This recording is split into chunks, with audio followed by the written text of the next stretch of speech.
Hello hi అండి. ఈరోజు నేను ఈ మొక్క గురించి చెప్తానండి. ఈ మొక్క వేసండి సరిగ్గా 22 సంవత్సరాలు అయిందండి.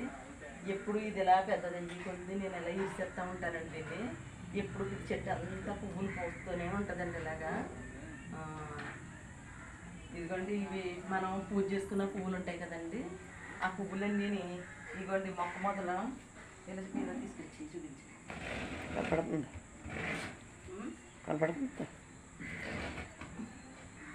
ఈ మనం పూజ చేసుకున్న పువ్వులు ఉంటాయి కదండి, ఆ పువ్వులన్నీ మళ్ళీ ఎరువు కింద ఈ మొక్కకి ఇలా వేస్తే అండి, ఇది చూడండి దీని నిండా ఎంత మొగ్గ వచ్చేసిందో చూడండి. దీనికి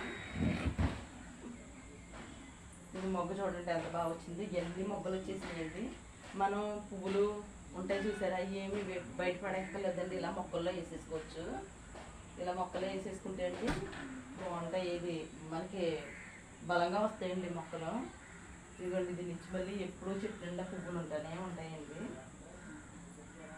ఇదిగోండి ఈ మొక్క గురించి చెప్తాను మీకు. ఈ మొక్క ఇందులో వేసానండి. ఓకే ఒకసారి పూజ చేసుకున్న పువ్వులు వేయటంతో అండి చూసారా, మొక్క దీనిండా ఎంత మొగ్గ వచ్చేసిందో. ఇది చూడండి మొగ్గలు. ఇదిగోండి ఈ పువ్వులన్నీ నేను ఇలా ఇందులోనే వేస్తాను. చూడండి ఎంత గుబురుగా వచ్చిందో. మనం ఇదిగోండి ఈ మొక్క చూడండి, ఇది మన వాటర్ టిన్ ఉంటుంది చూసారా, ఆ వాటర్ టిన్లోను ఆ రొబ్బ పాతేనండి ఎంత బాగా వచ్చిందో చూసారా.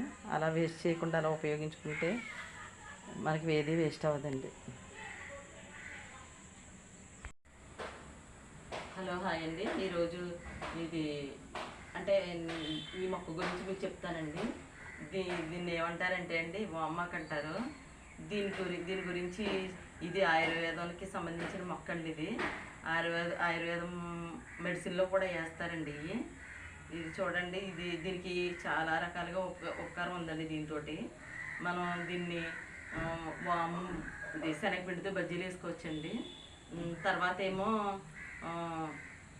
ఇది మనకి జలుబు చేసిందనుకోండి, దీంట్లోని కొంచెం ఇదిగోండి చూడండి ఇలా వస్తుంది. దీని నిండా నీరే ఉంటుందండి. దీని నిండానే బజ్జీ రోటి వేసుకోవచ్చండి. తర్వాత ఏమైనా మనం జలుబు చేస్తే ఈ ఆకు నోట్లో వేసుకుని నమిలితే ఇందులో రసం మనం మింగితే అండి ఇది మనకి జలుబు కూడా పోతుంది. అదొకటి. తర్వాత మన నోరు దుర్వాసన వచ్చిందనుకోండి, ఇది నవిలితే అండి నవిలేసిన తర్వాత సప్పలించి ఊసేసి శుభ్రంగా కడిగేసుకోవచ్చండి. ఆ విధంగా కూడా పనిచేస్తుందండి. దీని నిండా వాటర్ ఉంటుందండి. ఇది పచ్చడి చేసుకోవచ్చు. తర్వాత ఏమో ఇది పచ్చడి చేసినప్పుడు మీకు చూపిస్తాను. మామూలు పచ్చడి చేసుకోవచ్చు అండి, చింతపండు వేసుకుని. తర్వాత పెరుగు పచ్చడి కూడా చేసుకోవచ్చు. ఈ వామాకు తోటి అన్ని రకాలుగా ఉపకారపడుతుందండి. ఇది చిన్న రొబ్బ వేసామనుకోండి బతుకుతుందండి. ఇది చిన్న రొబ్బతో కూడా బతుకుతుందండి. ఇది ఆ విధంగా కూడా పనిచేస్తుందండి. చాలా రకాలుగా ఉపకారపడుతుందండి. ఇది ఆయుర్వేదం మెడిసిన్ అండి. ఇది చూసారు, ఇది ఇలా నలిపేమనుకోండి బోల్డ్ వాటర్ వచ్చేస్తుందండి. ఇది ఇదిగోండి ఇట్టే పేస్ట్ అయిపోద్దండి. ఇది ఇదిగోండి ఇలా పేస్ట్ అయిపోతుంది. అన్ని రకాలుగా ఉపకారపడుతుందండి వామాకు. ఇది చిన్న రొబ్బ వేసుకున్నాం అనుకోండి, ఇది బతుకుతుందండి. ఇది